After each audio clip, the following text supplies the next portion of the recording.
All right, there we go. Could everybody see the screen okay? You can give me a thumbs up there, Martin. Yeah, Fantastic. Welcome, everyone. So glad you are here joining us today for Beyond the Units Self-Storage Unpacked. This is a strategy that I have looked at and watched people doing for years. My friends Mike and Michelle Gauthier have been talking about it for probably a decade now. And I feel like it's one of those things that's almost like it's like next level investing. Like, you know, you've made it when you start investing in self-storage. But the reality is, for some of us, we get kind of tired of dealing with the tenants and the landlord tenant board and all those headaches and the emergency calls and the middle of the night stuff. So, the idea of moving to something where you can automate a lot of it, you can outsource a bunch of it, and it's with the right systems and processes, it might just be able to mostly run itself, I think is really appealing. So, Martin and Roderick, thank you so much for joining us today to fill us in on the world of self-storage. We really appreciate it. absolutely. Yeah, that's quite an intro, and hopefully we can deliver the hype as well. So I'm just having a hard time sharing the screen. It says I can now share the screen. Yep, just give me 1 second to whip through the rest. I usually do a little bit Oh, of here's how to use Zoom just in case the last 4 years blew over everybody's heads. And we'll talk a little bit about you guys. I might even let you do your own bio to be able to turn it over to you a little bit more quickly. sounds good. Um, Sorry. No, Yeah, no, that's okay. And thank you so much to all of you. We will do everything we can to pack as much information into this hour so this becomes a lunch and learn for you. And if you need to hop off earlier, don't worry at all. My amazing assistant, Mary Beth, will make sure that you get a recording delivered right to your inbox, probably before the end of the week. So if you miss anything or want to come back and rewatch, you're always welcome to do that.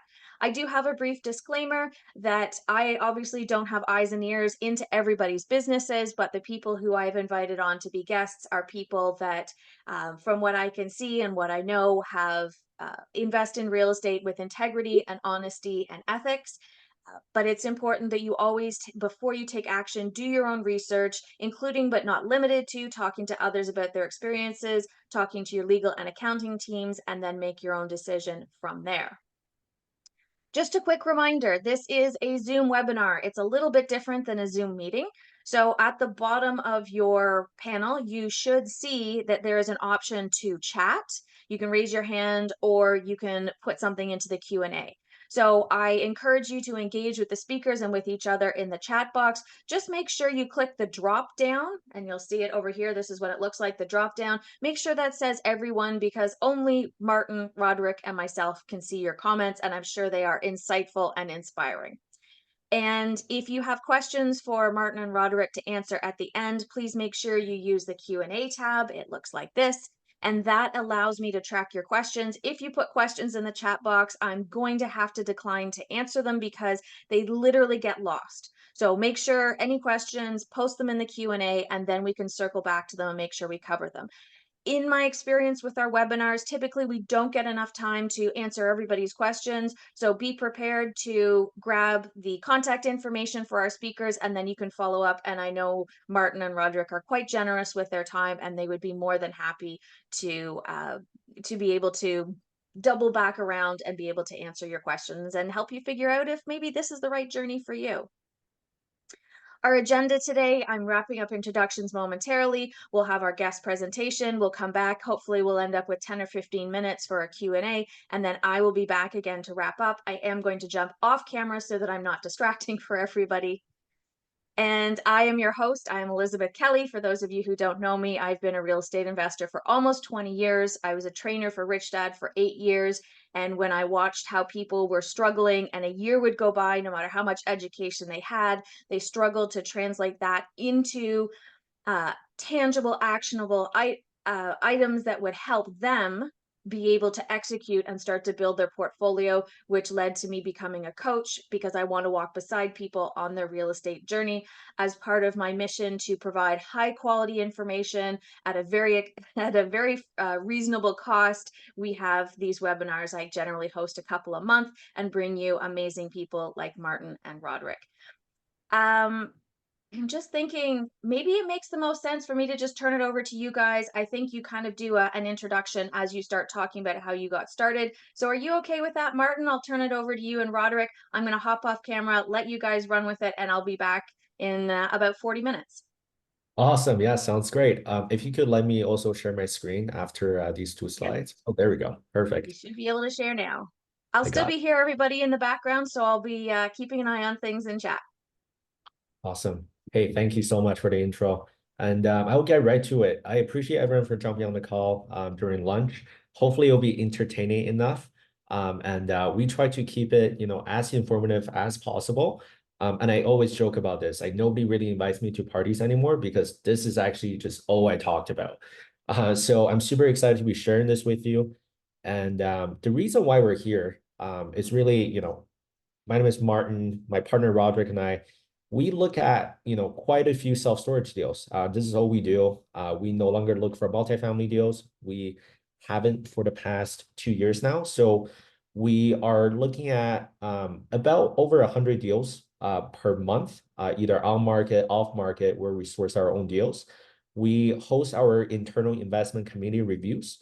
We submit about 8 offers, as I said, both on market, off market. And so that's like, our volume, the monthly KPIs that we have.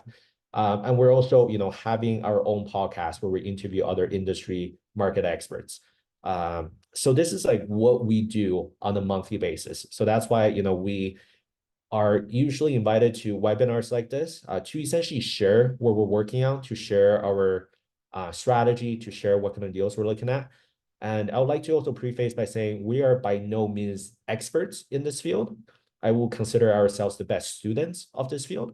We're continuously learning and we don't know everything and we don't know what we don't know. So I'm excited to be sharing with you what we do know and what we're very excited about when it comes to self-storage. So here are a couple of topics that we're going to cover today. We're going to talk about how we started. We're going to talk about development versus value add in self-storage. We're going to talk about asset management, how it might be a little different compared to multifamily. Then we're going to give you a value add case study. And this is actually a deal that we actually made an offer on about 2 or 3 weeks ago. So honestly, if after this call, you realize, oh, maybe I want to put an offer on it, go right ahead. I can even put you in contact with the broker. We can talk about the exit strategies. We're going to talk about the common mistakes that people make when they shift from multifamily to self-storage and the mistakes that we made as well. We'll also share with you the resources, and that's how we're going to end the call. In the value add case study, that's when Roderick is going to jump in quite a bit to show you the financials. He has quite a deep experience when it comes to, Excel, when it comes to financial modeling. So I'm excited for him to just unveil exactly what we do at Meily Investment Group. We have our own disclaimers as well, but essentially we're not offering any legal advice. Always do your own due diligence. Pretend as if we don't know what we're talking about. So make sure you consult with your own team. This is simply just a general overview and the sharing of what we do now. Now, how we started, I saw a couple of names in the chat that I'm actually quite familiar with. I think it was Nadine and Kevin Russell. So great to see you guys. You guys know my background. We used to be in Montreal and also New Brunswick. So what we used to do, we used to buy undervalued, distressed multifamily buildings, such as this one, work with local contractors and turn it into beautiful rentals, right? So how we used to work with investors, we used to work with busy professionals such as Thomas, who lives in a major city such as Toronto or Montreal. Instead of buying a primary residence, Thomas is smart. Thomas wanted to buy a cash flowing asset. So he decided to partner up with us and we decided to go in on a fourplex in Moncton. So we'll buy it for 340,000. I will find the deal myself. And I will bring it to Thomas and tell him, hey, this is a deal that I think we should tackle. So between the down payment and the renovation, we'll put in around $100,000 in cash. So Thomas will run that entire, cash portion. After about 5 months of doing strategic renovations and also strategic rent optimization, we'll go back to the bank and refinance at an after repair value at 540,000. So that's, what typically people call a BRRRR, right? So a cash out refinance, that portion covers the entire down payment and the renovation. That's how we used to, serve our investors. Our investor, like Thomas, was able to get all of his money back out plus more and we have a cash flowing fourplex at the end of the day, right? So that's what we realized how BRRRR worked. And then we also realized the importance of scalability, right? So if you only have duplexes and fourplexes, you're going to have to change a bunch of roofs, right? Let's say your portfolio is 55, 56 units versus, comparing to if you have a bunch of duplexes versus if you have one giant apartment building. We soon enough realized that, scalability really matters. If you have one vacancy, out of your duplex, that's 50% of the income of one duplex. But vacancy for one unit, that's only 2% of the income when it comes to a bigger building. Management, it's a lot more centralized when it comes to a bigger building as well. Bank accounts, if you have a bunch of properties, you're going to have a bunch of bank accounts. For a bigger property, you only need one. Tax returns. I think you get the gist of it, right? Like qualifying for a mortgage, you have to leverage your personal income when it comes to smaller multifamily. Property net operating income, that's what banks and appraisers consider when it comes to net operating income. Investor relations, we used to have so many reporting meetings because we have a bunch of smaller multifamilies. Now we only have a few of them because we consolidated our portfolio into these bigger buildings. So that's when we really realized, in the multifamily space, even the importance of scalability.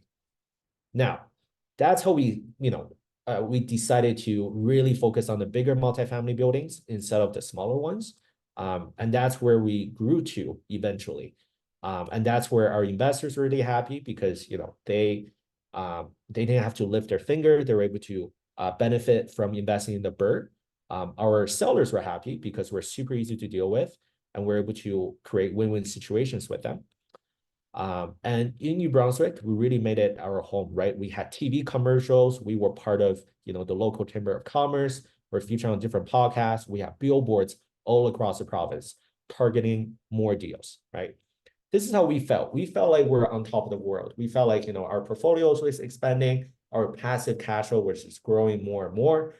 We accumulated more and more doors between me and my partner at the time. However, this is what started to happen. We started getting emails from property management saying that, hey, take a look at this mold issue. This is a unit in one of our buildings. We had a fridge that was left in nasty conditions after a tenant moved out. We had a roof that started to leak.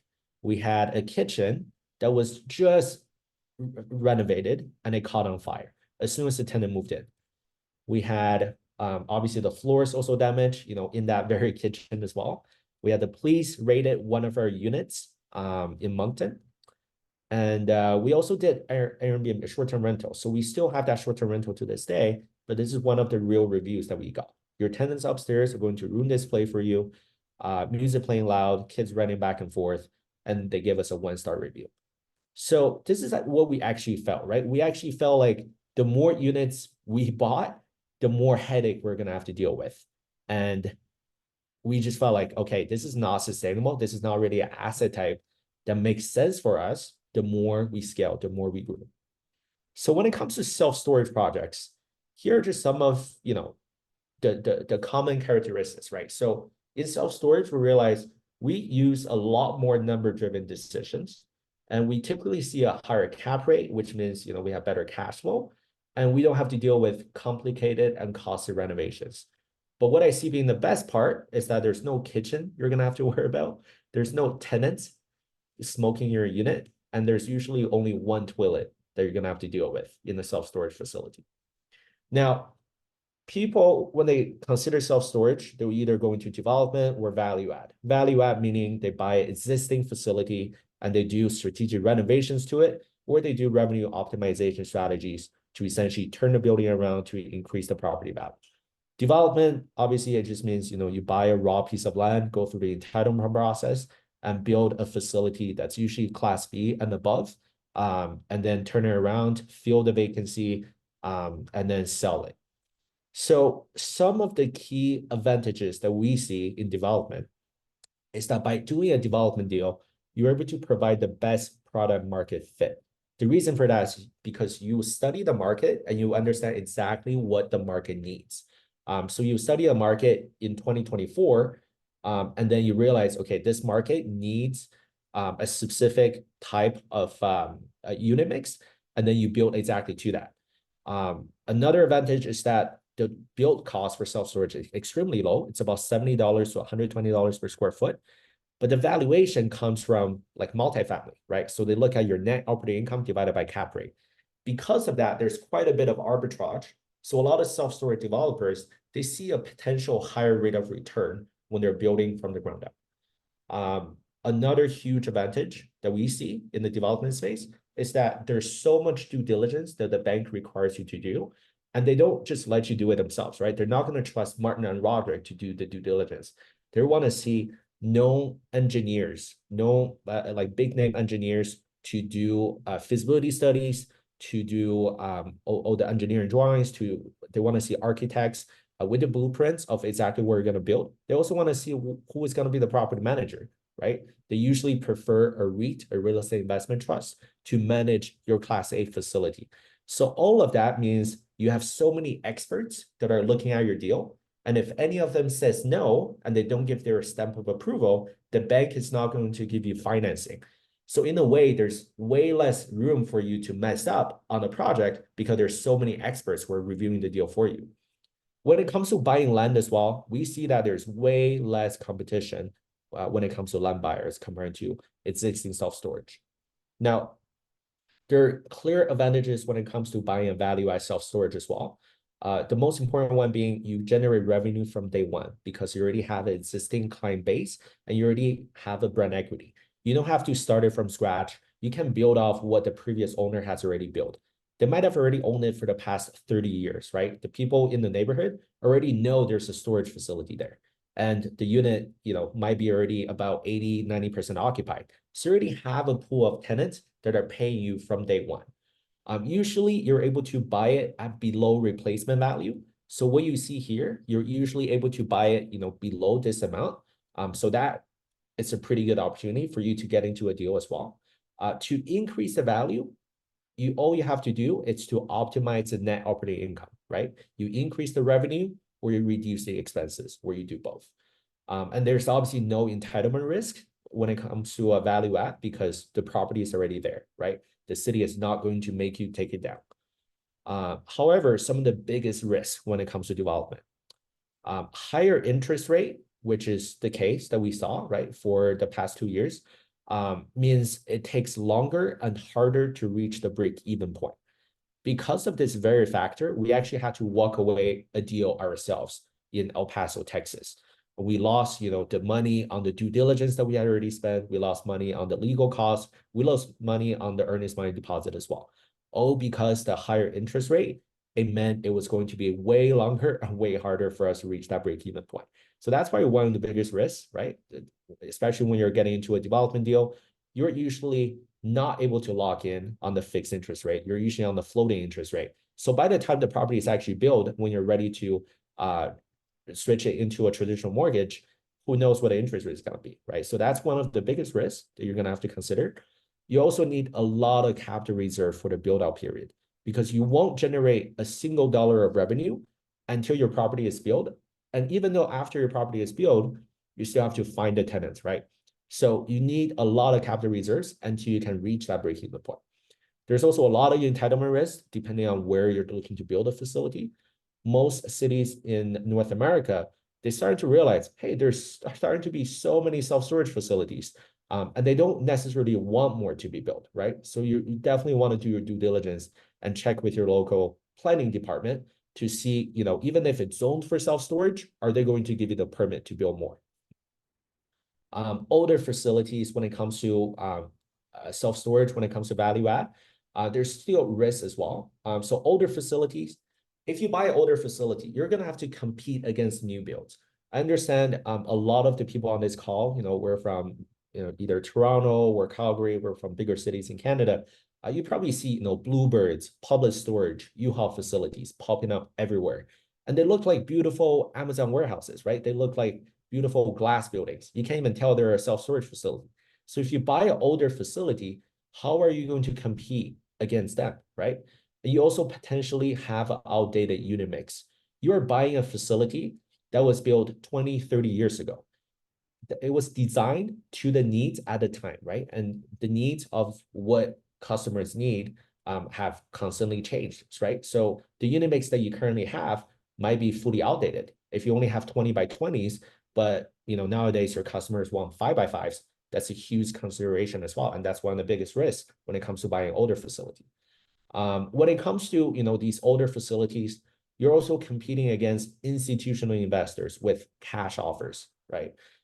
So it's extremely competitive, especially in primary markets in the US and Canada. Now, when it comes to selected markets, obviously, every investment group have their own theories, have their own strategies, but these are usually the things that we look at Meily Investment Group. So the key indicators that we look for private sector investments. We want to make sure that there are actually jobs being created, and we want to see their net positive migration. So either from internationally or from within the country, we want to see that the market is actually growing. We also care about storage saturation. That's probably one of the biggest differences when it comes to self-storage compared to multifamily. There definitely could be too much self-storage within the given market. I'll get into that a little bit later, but there's a very simple way to track that. Residential rent growth.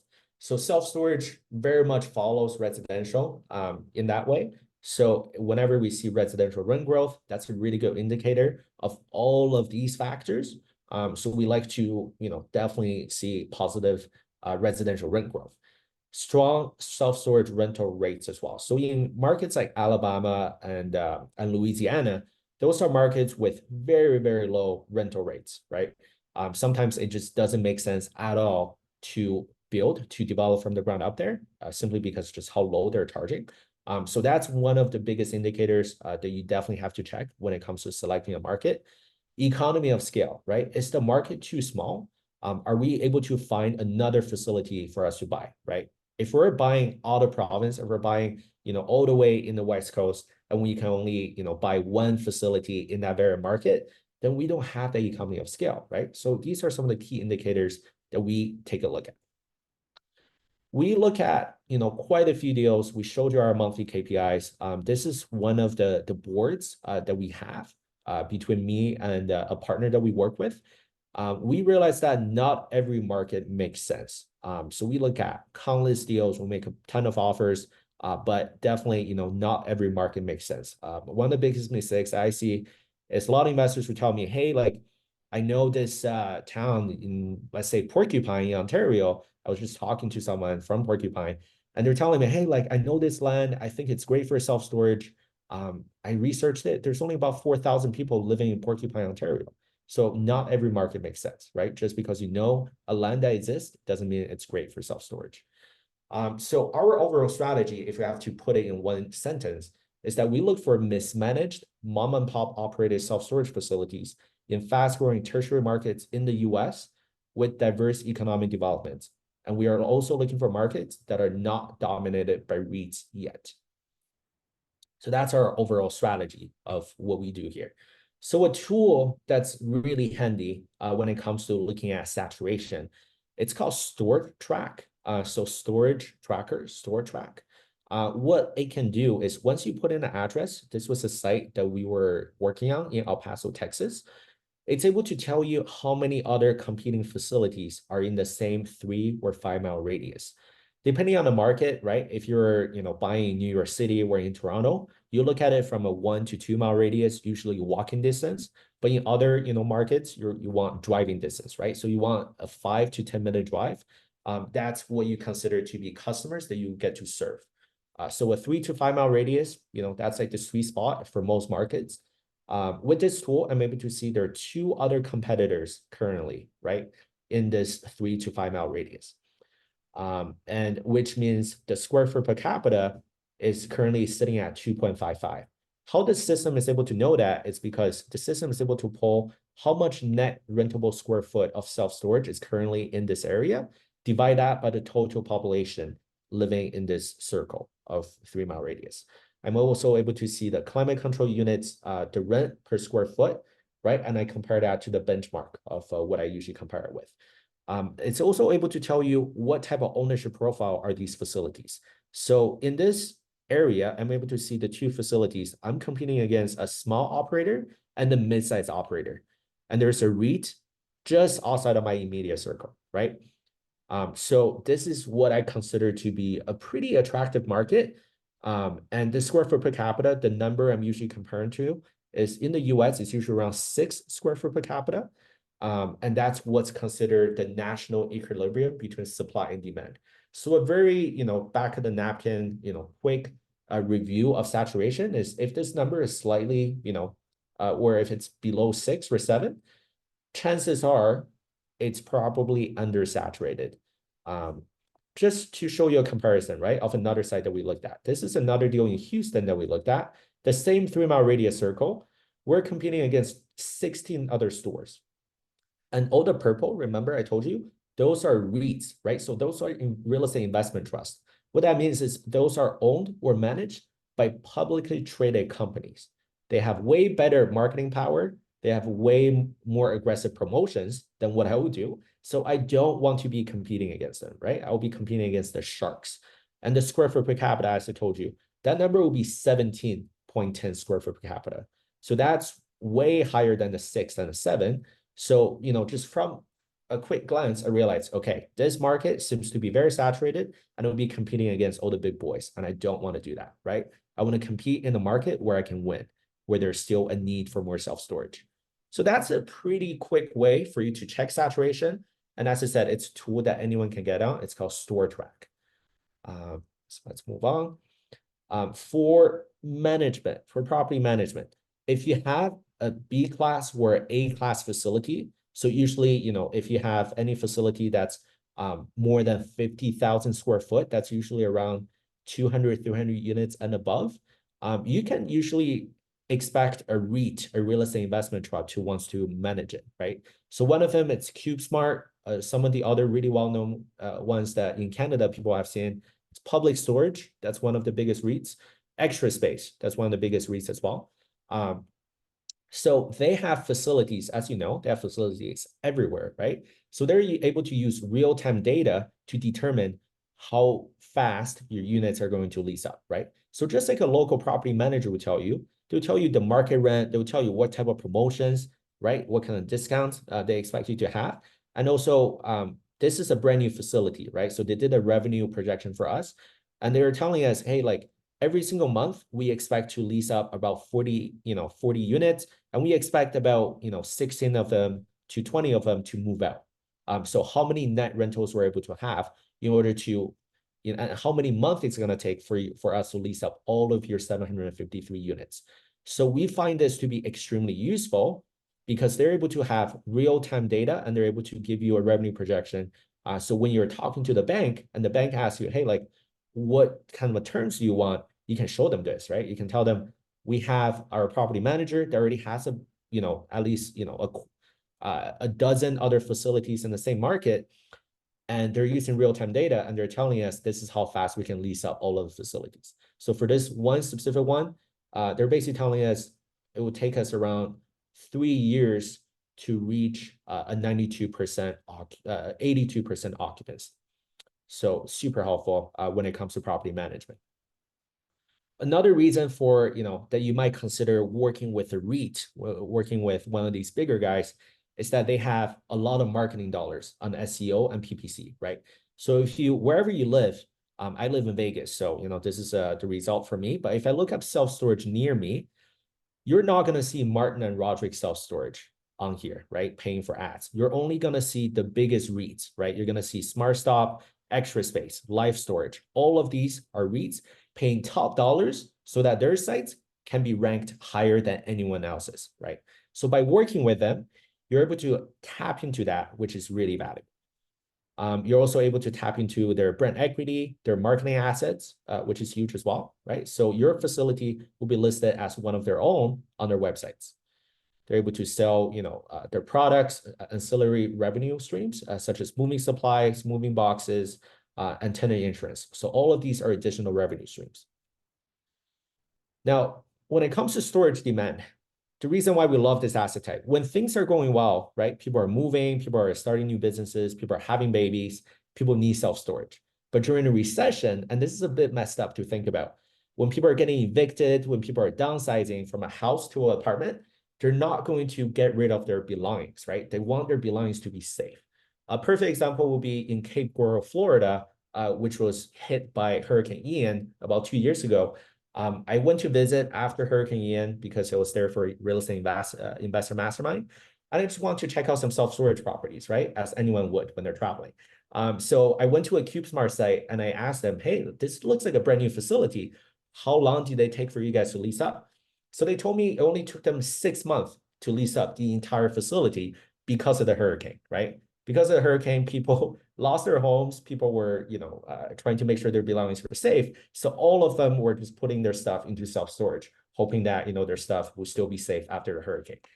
So because of that, self-storage has proven to be extremely recession resistant. The average length of tenancy, we see residential clients usually stay around 16 months. Commercial clients stay around 22 months on average. Managing turnovers, right? So when it comes to dealing with turnovers, to turn over a unit like that to this only takes 30 minutes or $20. To turn over a multifamily unit, which I'm sure a lot of people on this call have done, it will take at least 3 weeks, right? If you have contractor ready to go, and it will cost, a couple $1,000s. Now, would you rather deal with, building materials like this for multifamily, drywalls, a bunch of substrates needed, or would you rather deal with sheet metals and concrete that lasts forever, right? Building costs as well. It costs a fraction to build self-storage compared to multifamily. And when it comes to monthly rental income, people might argue, okay, well, I can get more rent for my multifamily building. Let's look at Las Vegas, right? The market that I'm in. Multifamily, you're getting about $1.60 per square foot. Self-storage, you're getting $1.56 per square foot, right? Flooring, would you rather deal with problematic flooring, tiles like that? Or would you rather deal with poor concrete, which literally it would just never break? Value-add renovations. There's so many things that could go wrong when it comes to multifamily value-add renovations. But when it comes to self-storage, it's all about rent optimization, building a better marketing, build a small expansion where having better security features. Dealing with really crappy tenants. Would you rather dealing with really crappy tenants who live in your assets, who live in your properties? Would you rather deal with this, right? Really crappy tenants, they just leave all of their junk behind, right? And they stop paying rent, but nobody lives there. Their kids don't live here. Their dogs are not pooping all over your property. It's just their junk, right? Increasing rent. Let's say if you are lucky enough to be, investing in the US or Alberta or Saskatchewan, where we don't have rent control yet, you're able to increase it by 10%, from 1,500 to 1,650. You're going to have tenants that look at you like this, right? However, when it comes to self-storage, tenant paying $120, increase it by 10%, people are not even going to feel it, right? That's a $12 increase. But you have that scalability. You have that across 700 units versus, multifamily. Let's say you have a 40-unit building. All of your 40 tenants are going to look at you like this. You might even end up on the news. Dealing with evictions, right? Evictions, out of work and facing an eviction. Single moms as landlord could have prevented it. I'm sure, everyone on this call has dealt with this. But when it comes to self-storage evictions, you put a second lock on their unit, essentially making them pay. And if they still don't pay after 30 days, you put their stuff on auction, right? And that's why we have a TV show called Storage Wars. That's just how easy it is when it comes to asset management. So let's take some time to look at this deal, right? So this is a deal in Dallas, Fort Worth market. So it's a portfolio. It's a 2-property portfolio. It's a value add strategy, about 130 units. So honestly, quite small for usually what we look for, but because it's in a great market, slightly outside of the major, metro areas, we thought this was very interesting. So we actually made an offer on it, but we'll share with you what we like, what we don't like about this property. Asking price being 2.5, deal source, we got it from a broker. Seller motivation, they want to do a 1031 exchange, so they're not interested to do seller financing. The MIG process. So what do we usually do? I will be the one communicate with the broker. I'll do the market due diligence, check the saturation, check the occupancy, look at all the competitors, look at the brand image, look at the website, and I'll propose a strategy to Roderick. And Roderick is going to do the rest, right? Roderick is going to consolidate the findings, implement the revenue and cost savings assumptions, and budget capital expenditure contingencies, calculate the IRR. And Roger is also the one that's going to structure the seller financing or a cash offer to make sure it's a win-win situation for everyone. Now, we love Dallas. We're running short on time, so I'm not going to talk about why Dallas is great, but Texas has been one of the fastest growing, one of the hottest real estate markets in the US. So when it comes to checking saturation, right? As I said, I put this address on store track, look at the demographics, look at the rents, look at the saturation. And here's what I really like, right? I really like that it has really strong population density, positive population growth, strong household income, strong rental rates, no new developments in the area. Like these are the things that I found out that I really liked. And there was only one REIT in the 5-mile radius. As I said, I don't want to compete against the sharks, right? However, the rental rates dropped 14.74% across this entire market. Bit of a red flag. And the Fort Worth facility, as I said, this is a 2-property portfolio, right? So the other property in the portfolio, I found out there are 12 REITs. There are 12 REITs. There are 12 publicly traded companies that are competing with me. There are 4 new developments that are happening. So huge red flag, right? So that means the saturation, it's going to be even more saturated here. Weaker rental rates as well, comparing to Dallas, comparing to the other facility. We also have a bigger drop in the average rental rate, which is also a red flag. And then what I call this is I look at the reputation, I look at their Google reviews. Do they even have a Google presence, right? So I found out, they have pretty terrible reviews all across the board for some reason. It sounds like the owner is not really taking care of this property, which we see being a huge opportunity because, whenever there's problems, whenever you can increase the value, that's where the opportunity is, right? I also check out their website. That's where you can have a really good idea of what the occupancy levels are. Only 3 left. Are you able to easily rent online? If you are not, then definitely that's one of the things we're going to implement, right? To really increase that customer experience. We look at that unit mix.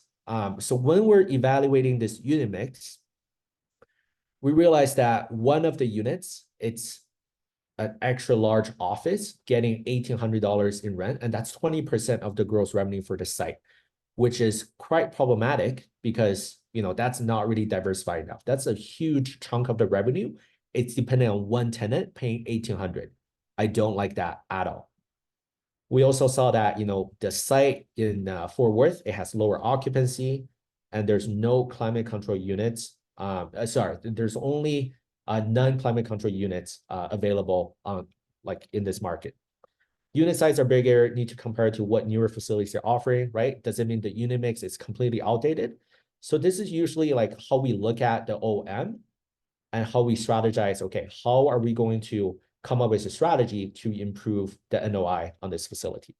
So we do some secret shopping, right? I'll look up all of the competitors, and this is an example of what I look for. I'll look for their occupancy levels, right? So I'll see that, okay, it's saying last unit, act now, last unit, 5 units left. It's pretty solid. Check conditions, check the class, right? Is it A class? Is it a C class? Who are you competing against? Check the user experience, right? Are people able to get on your competitor's site and easily grab a unit, right? Or is it a pain in the butt trying to get a hold of someone when it comes to, looking at competitors? Check their rates, check the unit mixes, check proximity and location advantage. And I usually call pretending to rent multiple units, and that's how I check their pickup time, check their professionalism, and also check, how many units are available for me to rent. Location advantage, I look for, is it on a major intersection, proximity to daily amenities such as grocery stores, gas stations, visibility from the street. And I want the facility to be away from cemeteries, from junkyard, from homelessness, right? I want to see, okay, is it close to a highway? Can people easily see it from the highway, right? These are all things to consider. But at the same time, if my tenants are living here and they have a facility right here, right? They have a competitor sitting right here. They're not going to cross this major highway just to get to my facility. So I can safely assume that I'm going to lose all of my tenants over here on top of the highway to this competitor here. However, everyone here, they will likely come to my facility because they don't want to cross the highway either, right? So highways play a huge factor when it comes to location advantage. One-way streets, right? People are renting U-Hauls, people are, dropping out their stuff. They don't want to do a crazy U-turn, right? They don't want to deal with one-way streets. So these are all things that you want to consider when it comes to location. Where are the residential properties, right? You don't want to be surrounded by industrial or stuff that's too inconvenient. You want to be right there in the center of a residential neighborhood. Okay, so the game plan that we have for this one, right? We wanted to do facelift renovations, want to increase the NOI by implementing automation to reduce the property management costs, want to increase the rates strategically. And that's where I want to pass it on to Roderick. Sure. Thanks a lot, Martin. I just want to be wary of time here. I know it's already 12:42 and we only have do we have until 1 p.m., Elizabeth, or do we want to save 10 minutes for live Q&A or any other questions? Honestly, you've done such a great job, Roderick. You've literally handled pretty much all the questions while Martin was talking. So I'd really like to give you guys the live time. And I don't know if your schedules are open, but if you need an extra 15 minutes, even if people need to jump off, we can capture it in the recording. The information is so valuable. You guys are doing such a great job. And maybe Martin can take over answering some questions while you're presenting. Awesome. Okay, let's do it. Let's keep the ball rolling. You got it. Awesome. Nice. So hi everyone. My name is Roderick. I'm the other half of Meily Investment Group, and I lead all things finance and investments related. So what I'm going to do today is walk you guys through a case study of this Dallas deal that we came across. And I'm going to walk you guys kind of through how we evaluated from an investments perspective and how we implemented all the different business plan and due diligence changes that Martin touched on in the last 10 minutes. So before I go into sharing the model and how we look at evaluating these kind of deals, I just want to level set from a knowledge perspective and just make sure that we're on the same page in terms of how we look at investments and what our objective is. So in any kind of like underwriting or investment evaluation exercise, the objective is obviously to always understand what your returns are, right? Martin, mentioned that, oh, there's XYZ that's so great about this deal. That's fantastic, strong market economics, strong population growth, low saturation, but does the deal actually pencil out when we put the numbers to it? So returns is the holy grail of that, but returns can also come in many different forms. So I just want to outline all the different ones and what we focus on. So the first batch is what I call standard or simple return metrics. And that's going to be your total return, your cash on cash return, and your cap rate. And I'm sure everyone on this call is pretty familiar with all these. These are pretty commonplace return metrics in real estate. The second batch is the one that I want to focus on today. Martin, if you don't mind, keep going. Perfect. So the second batch is what I call time-weighted return metrics, which is a more kind of advanced metrics that incorporate time, which is really important. So there's two of that we look at, which is annualized return, which is simply just your total return, but just annualized depending on the whole period of your investment. And the second one is internal rate of return, which is what we use, which is what we see all the major REITs and institutions in self-storage and in commercial real estate in general use. It's kind of like the industry standard. It's how people evaluate investments across different asset classes in commercial real estate to come to a decision when they're thinking about which deal to take or which one to invest in. I'm not going to outline the formula because it is pretty complex mathematically, but don't worry, we have our friend Microsoft Excel. There's a specific formula that does output internal rate of return with just a few metrics or a few values. So thanks a lot, Bill Gates, for making our job a little bit easier. So with any of these metrics, the one thing that most of these things have in common is that they only require knowing two things, which is your accumulated cash flow and your initial investment. That's it. How you choose to be as granular as you can be is up to you. But those are just two components that you need to really understand whether a deal will pencil out.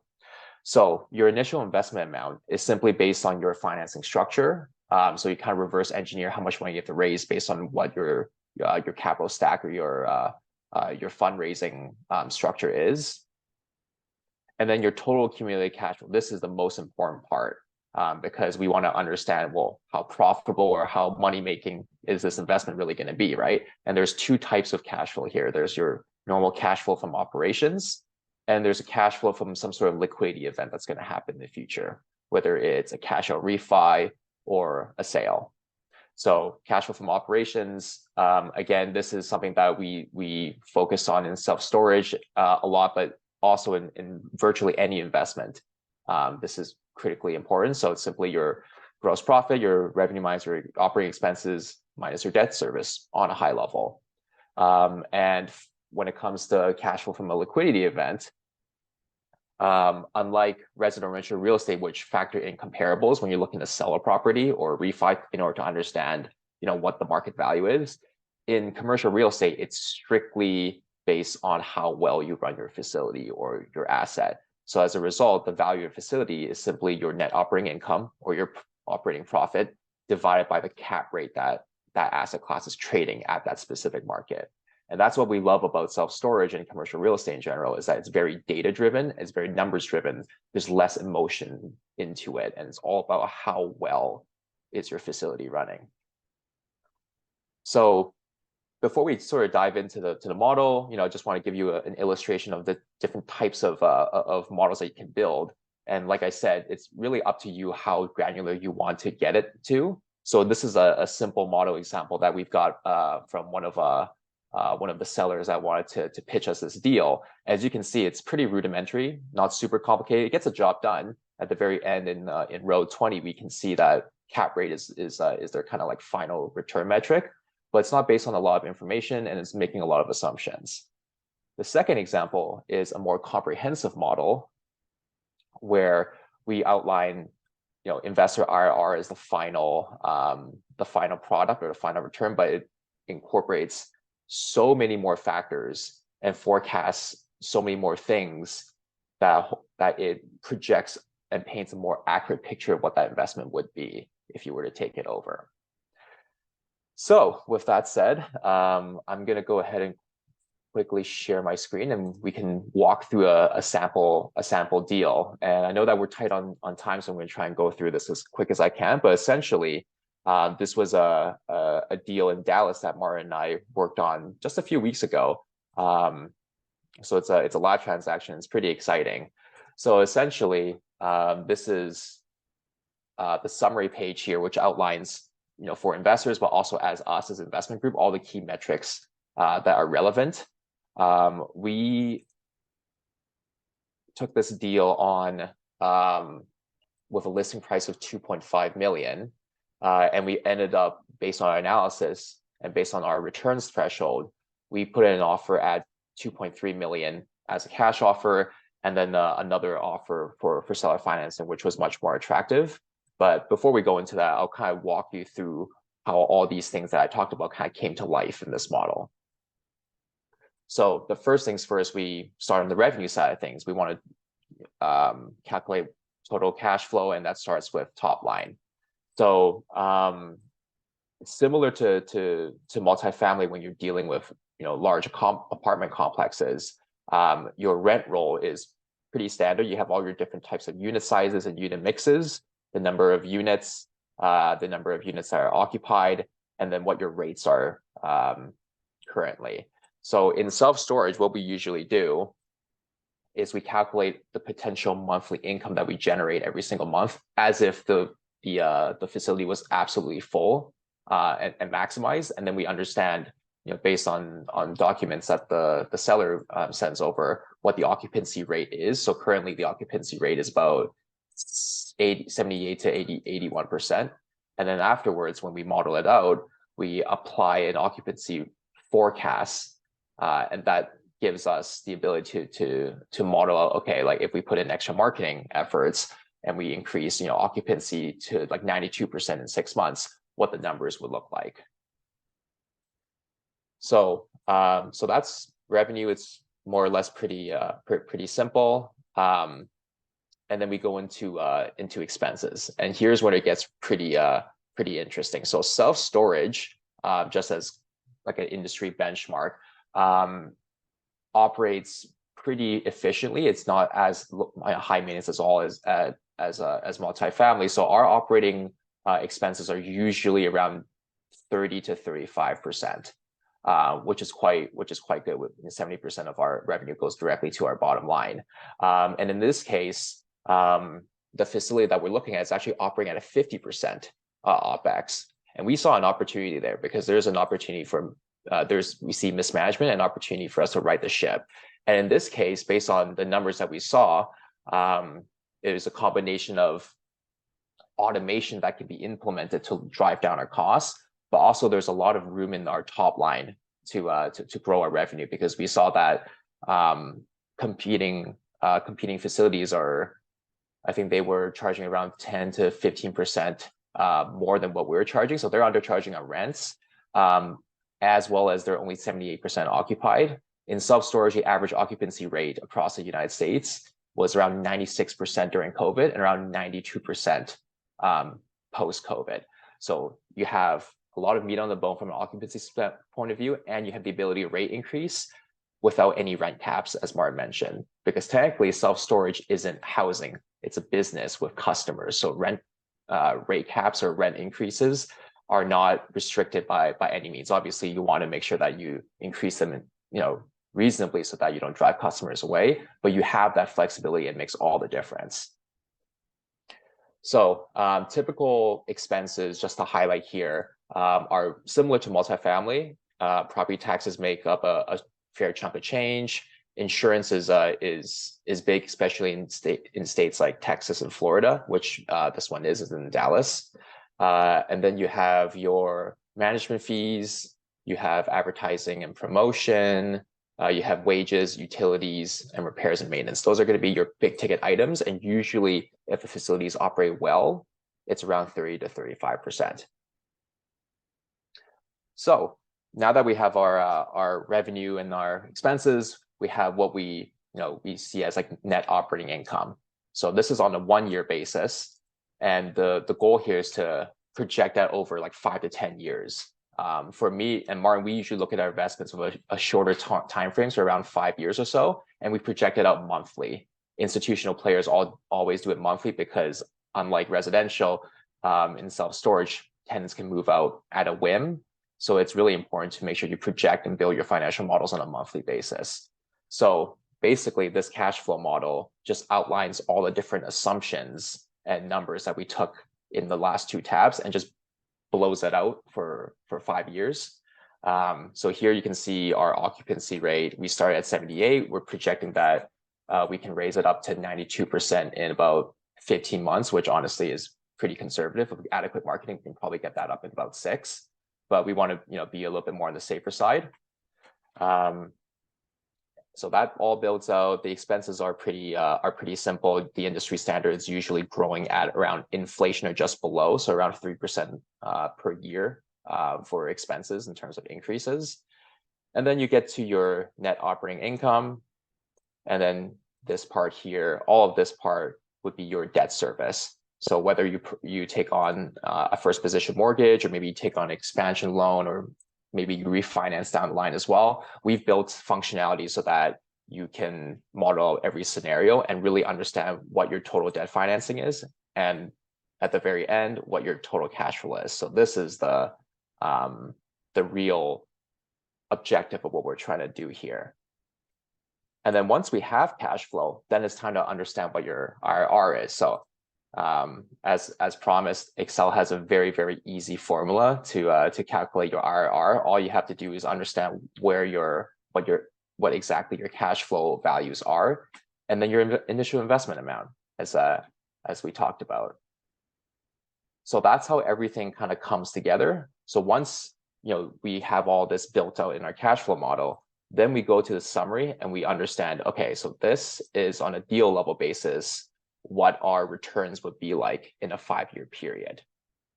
Let's see at what price would this deal make sense for our investors. So at Meily Investment Group, we set pretty high standards for our investors. We want to make sure that they get the best deals possible. So we set our threshold at 17% annualized return a year. So according to this model, assuming that, the debt terms that we got from our debt brokers, we needed to submit an offer at $2.3 million in order to get around 17% IRR to our investors. And this is where, financial models become really powerful, because it's not just a matter of building out a cash flow, but it gives you different levers and tools to negotiate when you place an offer. Because then you can look at purchase price, you can look at debt terms, you can look at what your exit cap rate is, and work with the seller to say, hey, I want this deal to work, but you got to meet me, both ways. If the seller comes back to you with a counter, you can work together using this financial model to understand, every type of scenario with every single assumption, what the different returns would be. And that's exactly what sort of our train of thought is in our thought process when we're going through these deals, negotiating with sellers. And that's how we effectively close deals really quickly, is having a tool like this that can do the job, and evaluate deals with pretty comprehensive accuracy.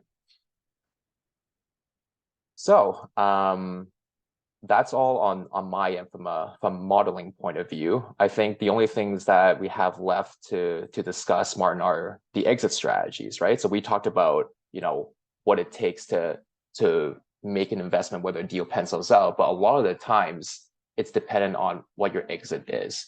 Are you planning on doing a cash out refi? Are you planning on selling it to a REIT?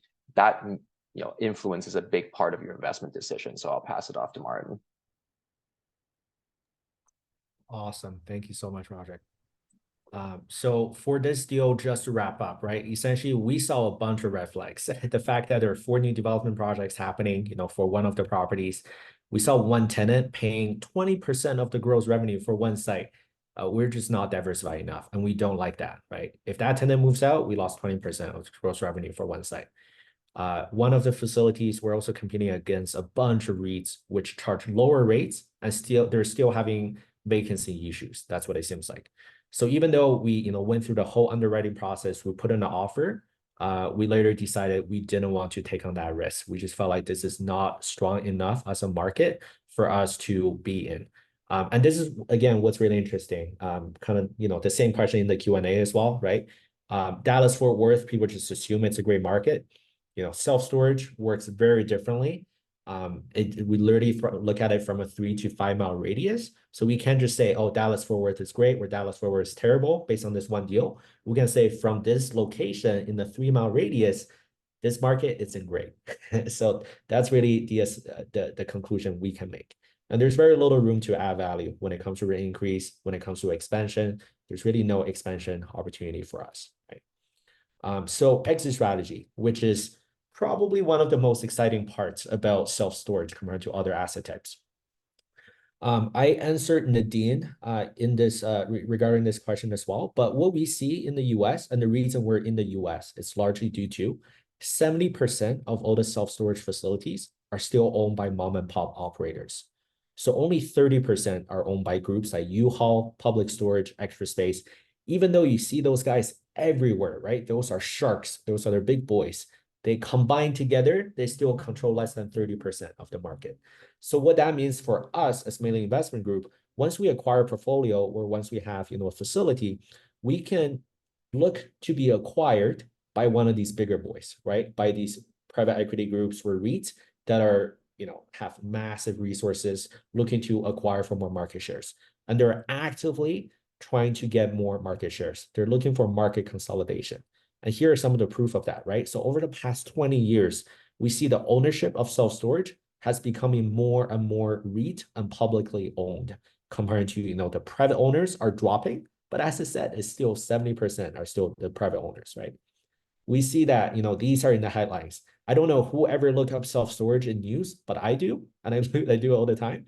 But these are some of the news articles that came out recently. Extra Space combined with Life Storage in a $12.7 billion deal. We have Public Storage buying facilities, buying portfolios after portfolios. We have Storage Mart, buying Manhattan mini storage. Blackstone getting into simply self-storage. And they actually later sold that to Public Storage for a markup. Bill Gates is a part owner of one of the country's largest self-storage operators. So I would like to, challenge everyone to look it up, right? So check out, some of these REITs. read some of their annual reports, you can see just how aggressive they are when it comes to consolidation. So Meily Investment Group, we're absolutely primed for exit for an institutional buyout. And that's what I see being one of the most attractive part about this. It's the fact that we're structured as a private equity exit, but we're dealing with real estate assets, which is what we know, we trust, and we understand, right? We're not just trying to buy a mom and pop, a plumbing business. We're not looking at any EBITDAs. We're still looking at net operating income and cap rates, right? But we have that private equity, institutional buyout, exit strategy potential. But at the same time, let's say we don't want to sell it to the big boys, we want to sell it to a mom and pop investors. The reason you guys are on this call, you guys are looking to buy self-storage, I assume, right? So we can also target the mom and pop investors by the time we're ready to exit as well. So it's really flexible. We see that there are multiple ways that we can really plan for a very fruitful exit. That's why we love this asset type. Some of the common mistakes that investors make when it comes to self-storage, especially if they come from multifamily. So people, they will likely get into too small of a facility. So the lack of scale. So what we determine to be too small between me and Roderick is we don't look at anything that's less than 25,000 net rentable square foot. And it's very important to note, people are usually saying, oh, like how many units is it?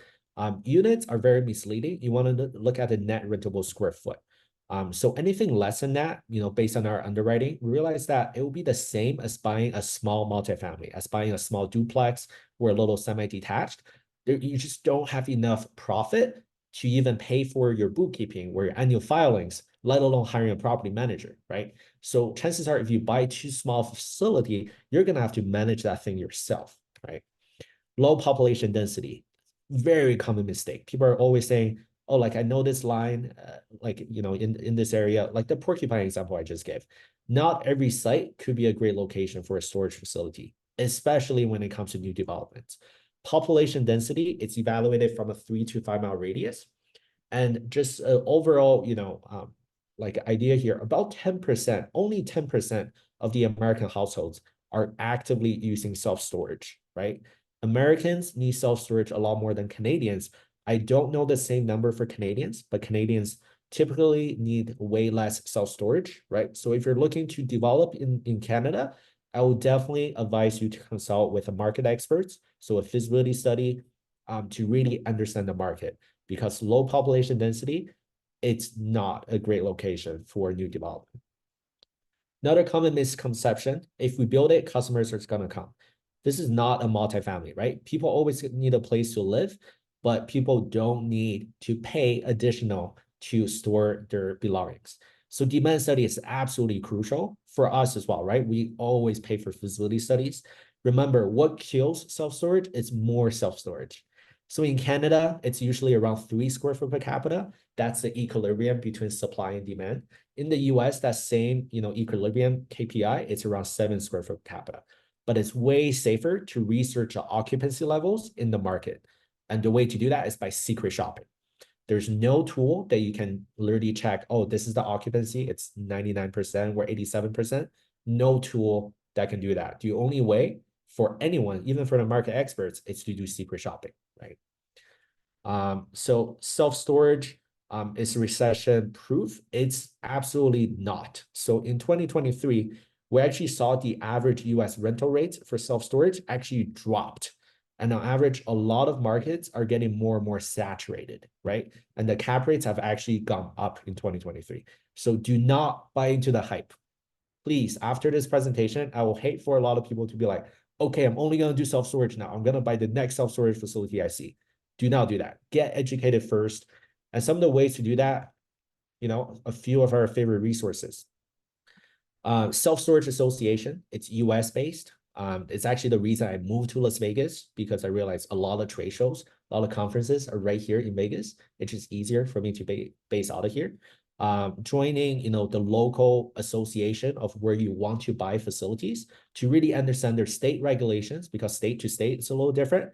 They also have their own educational resources as well. Inside Self-Storage World Expo. So that's another trade show. It's a lot more, it's actually even more educational. So they're very targeted at new facility owners. Highly recommend ISS. There in Canada, we have Canadian Self-Storage Association. It's honestly a lot smaller. If you have to choose one, I would say go to this one, go to the US one. Toy Storage Nation, that's the association focused on boat and RV storage, which is another very exciting niche. So some of the favorite podcasts, if you prefer to listen to podcasts, Self-Storage Income with AJ Osborne. This guy's legit. He, just like me, he likes to over-explain. So I find that to be very useful. The self-storage with Scott Myers. So he's very expected in the industry as well. He actually has, I believe it's a 3-day mini course in person. That was actually the first course I took to kind of kickstart my interest in self-storage. I found that to be extremely useful. Highly recommend. Beyond the units, self-storage unpacked. So Roderick and I were actually, as I said, we interview about 4 industry experts every single month. Put that, content on our YouTube page. We're also working on turning them into podcast episodes, short form content on social media. So you're going to see a lot more from us when it comes to our own podcast, which is called Beyond the Units, Self-Storage Unpacked. So if you want to, tune in right now, if you want to scan this QR code, that'll take you straight to our YouTube channel. Make sure you hit the subscribe button so you can get content like this, but it's going to come from industry professionals that's been in the industry for, a decade or 2 decades, right? I think Roderick, Stephanie, that we last interviewed, I think she's been in the industry for 17, 18 years. And she is a professional property manager, third party, and she only does it for mom and pop operators. So we interview people like that. Another property manager we're going to have, they specialize in automation, right? We had a question about how do we automate the operation. We had that's why we're having a property manager that specializes in that, right? So we're pretty proud of this project, and we're spending a lot of hours and resources into this. So make sure you tune in. But right now, if you go on there, you're going to see it's still a lot about New Brunswick because, the same approach, we used to do it in New Brunswick. We always come from a space where we want to educate, we want to deliver value. So a lot of the content right now is still just New Brunswick, and also our self-storage deal that we recently did. Another additional resource. So this one, you will have to reach out to Elizabeth to reach out to me. Reach out to me directly. I will have my email at the next slide. But this is a course I'm willing to give it to you guys for free. So it's a self-storage valuation and acquisition course. I paid about $2,000 USD to attend. I went to the one 2 years ago. And that's actually when I realized this is way over my head and I need to have someone like Roderick. So, but this course really gave me the foundation of what to even look for when it comes to valuation and acquisition, right? 3-day course, super valuable. I have the course recordings, I have the course, the slides and all the documents, the Excel sheets, the financial models they have. It's literally in the Google Drive folder. If you reach out to me directly, I'll literally just send it to you, obviously for free. So, and yeah, so read us, use us as a resource. Seriously, this is literally all I do. And none of my friends, they're all so tired of me for talking about storage all day. So if you reach out to me, literally, if you have a deal that you want to look at, I would love to help you look at it. Roderick is the numbers guy. I'm the due diligence guy. I'm the marketing guy. So reach out to us individually if you want. But thank you so much for having us on. Really, really appreciate the opportunity. And sorry for going a bit over time here. I don't think anybody is complaining at all about that. You guys just were absolutely fantastic. So much great information. And I think we all learned a lot about self-storage and the right way to look at it. It wasn't sort of a fluffy version. This was, literally you pulling back the curtain and showing us what you do in your business on a day-to-day basis. We really appreciate that. Absolutely. Hey, thank you so much. Is there any other questions that we need to address right away in the There chat? is one question left in the Q&A. You guys have done an outstanding job of sort of jumping back and forth and multitasking. I appreciate that, and so does everyone else because it gave us the opportunity to for you to finish your presentation. If you'd like to stop your screen share, I'm going to wrap up real quick, and then I think there's going to be a whole bunch of people who are going to reach out to you afterwards and pick your brain about all kinds of things. So you guys may be looking at a whole bunch more deals than you had initially thought. Yeah, for sure. Awesome. Okay, so I always like to do a quick giveaway at the end of my webinars. So if you can give me, let's see, Roderick, you've got your microphone on. Give me a number between 1 and 50. And the person who came in was attendee number whatever it is. Mary Beth, my assistant, will contact you, and we're going to send you Seven Figure Flipping Underground, which is a book by Bill Allen. Got it. I'm gonna say, because I'm a Michael Jordan fan, I'm gonna say number 23. Outstanding. Love it. Number 23. Okay, so Mary Beth will contact attendee number 23 and send off the book. If you're new to my real estate investing community, please do jump over to YouTube. You'll be able to share a copy of the recording of today's presentation if you are in the process of conversing with anyone about getting into self-storage. Obviously, these guys really know their stuff, so that was really impressive.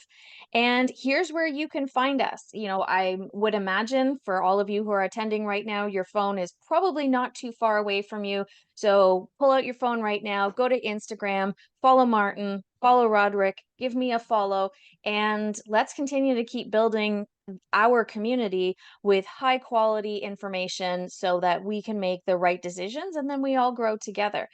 Gentlemen, thank you so much for joining us today. Really appreciate you and the time that you spent with us. And thank you so much to all of our attendees for giving up your lunch hour, coming and joining us, and being sponges, because that is one of the absolute key traits for successful real estate investors is just being sponges and absorbing a ton of information. Awesome. No, completely agree. Thank you so much for having us again. Hopefully we all get to partner together someday. Yep. That sounds fantastic. Take care, guys. Have a fantastic week. Let's see. 2 weeks from now, I'll be back. I have Alex Street, and he's going to be talking about how we can share our investment stories or our journeys with people to help people understand who we are and see if there's a fit for us to work with them. Thanks, everyone.